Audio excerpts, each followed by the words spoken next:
بسم اللہ الرحمن الرحیم۔ السلام علیکم ناظرین، میں طارق اسماعیل ساگر آپ کی خدمت میں کچھ اہم اور تازہ ترین گزارشات کے ساتھ۔ ناظرین کرام، اسرائیل کے دارالحکومت تل ابیب کی ایک مضافاتی علاقے ریشیون لیزیون اس کا نام ہے، اس میں بم دھماکے کی اطلاع ہے اور اس بم دھماکے میں خاصے لوگ زخمی ہوئے ہیں۔ دھماکہ جو ہے وہ صبح کیا گیا تھا اور مغربی ذرائع ابلاغ سے رپورٹ کر رہے ہیں۔ تصاویر بھی اس وقت شیئر ہو چکی ہیں میرے خیال گوگل پہ جب میں آپ کو یہ بات بتا رہا ہوں، اور یہ سمجھا جاتا ہے کہ یہ ایران کی جوابی کارروائی ہے جس کا اس نے یہاں سے آغاز کر دیا ہے۔ اسرائیلی جو ذرائع ہیں وہ کہہ رہے ہیں کہ یہ ان کا حزب اللہ کا جو ہے وہ کارنامہ ہے، کیونکہ شام میں ان کا ایک اہم کمانڈر جو ہے مارا گیا تھا اور انہوں نے اعلان کیا تھا کہ وہ اس کا بدلہ اسرائیل سے لیں گے۔ اس سے پہلے ناظرین آپ کو علم ہے کہ بیروت میں بھی جو بہت بڑا دھماکہ اسرائیل نے یہ سائبر اس حملے سے کیا تھا، وہاں بھی کہا جاتا ہے وہ حزب اللہ کے ہی گودام تھے اسلحے کے اور گولہ بارود کے جو اس دھماکے سے اڑے تھے۔ ناظرین کرام، گزارش یہ ہے کہ اس وقت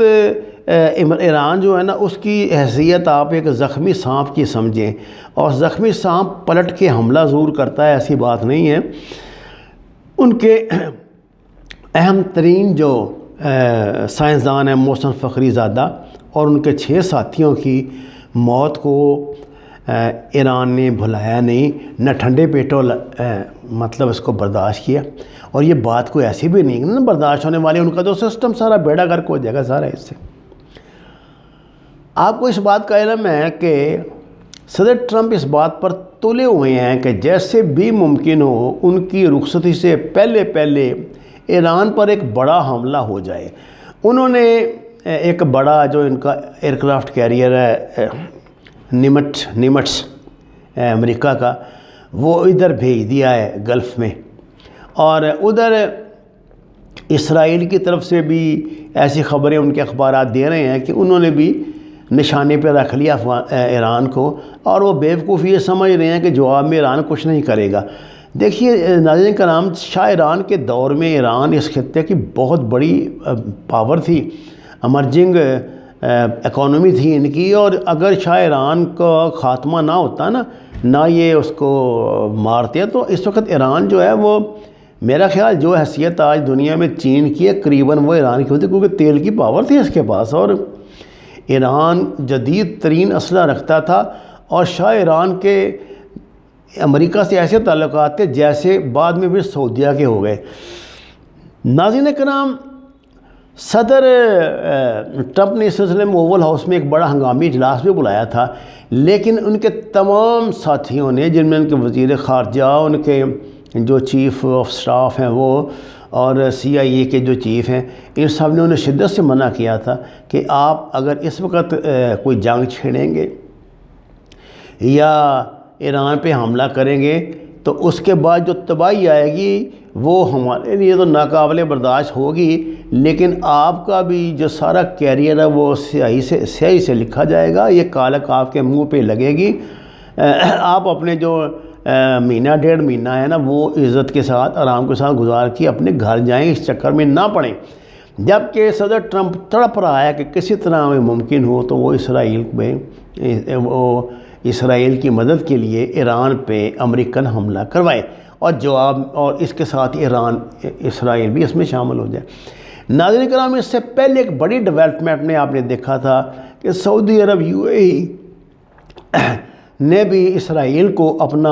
تھمو بنا کے، اپنا آگو بنا کے آگے لگایا تھا، اور یہ لوگ ایک بڑا حملہ کرنے جا رہے تھے ایران پہ۔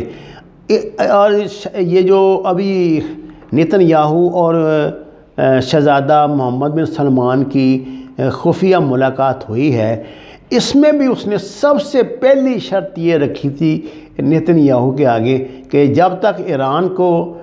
کا کہان بچہ کولو آپ نہیں کرتے اس وقت تک آپ میری طرف سے معذرت ہی جانیں۔ اور اس کے علاوہ بھی اس نے ذرا 2-3 شرطیں اپنی جان بچانے کی امریکہ کے لیے جمال خشوگی کے حوالے سے رکھی تھی، اور ایک دو باتیں کی تھیں۔ لیکن وہ بنیادی طور پہ وہ بھی ایران اور ترکی یہ دونوں کو ختم کرنے پہ تلے ہوئے ہیں۔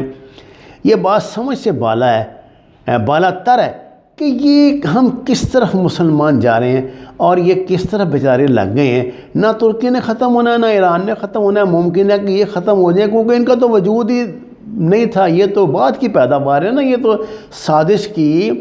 فرنگی سازش کی پیداوار ہے نا، یہ جو جتنے ممالک بھی عرب ہیں یہ تو سب سلطنت عثمانیہ کا حصہ تھے۔ خلافت ختم ہوئی ہے تو یہ 24-25 ملک یہاں پہ بن گئے ہیں اور یہ ترکی کے ہیں، یہ عثمانیہ سلطنت کا حصہ تھے، عثمانی خلافت جو ہے اس کا یہ حصہ تھے۔ تو بجائے اس کے کہ وہ یہ سوچیں، اپنے سروائیول کا سوچیں، اگر اب اللہ تعالیٰ نے ترکی کو طاقت دی ہے یا ایران نے اپنے پاؤں پہ کھڑا ہونے کی کوشش کی ہے تو ان کو کوئی ایسا مسئلہ نہیں ہے ان سے، مجھے تو سمجھ نہیں آتی کیوں یہ جو ہے وہ لیبیا میں بھی ترکی کے ساتھ جنگ کر رہا ہے، یونان کے ساتھ بھی اس نے ڈیفنس پیکٹ کر لیا ہے، ادھر شہزادہ صاحب اور یہ صاحب دونوں مل کے چاہتے ہیں کہ ترکی کا نام و نشان مٹا دیں، کبھی ایران کا نام و نشان مٹا دیں۔ ظاہر ہے جب اس طرح کی مطلب حمایت حاصل ہوگی دشمن کو تو وہ تو وار کرے گا بھائی۔ بہرحال یہ جو حملہ اب ہوا ہے اور اس کا الزام ایران پہ لگایا جا رہا ہے اور جو دھماکہ ہوا ہے، اس کے بعد حزب اللہ جو ہے اس کی طرف سے پھر وارننگ آئی ہے کہ ہم اپنا بدلہ لیں گے۔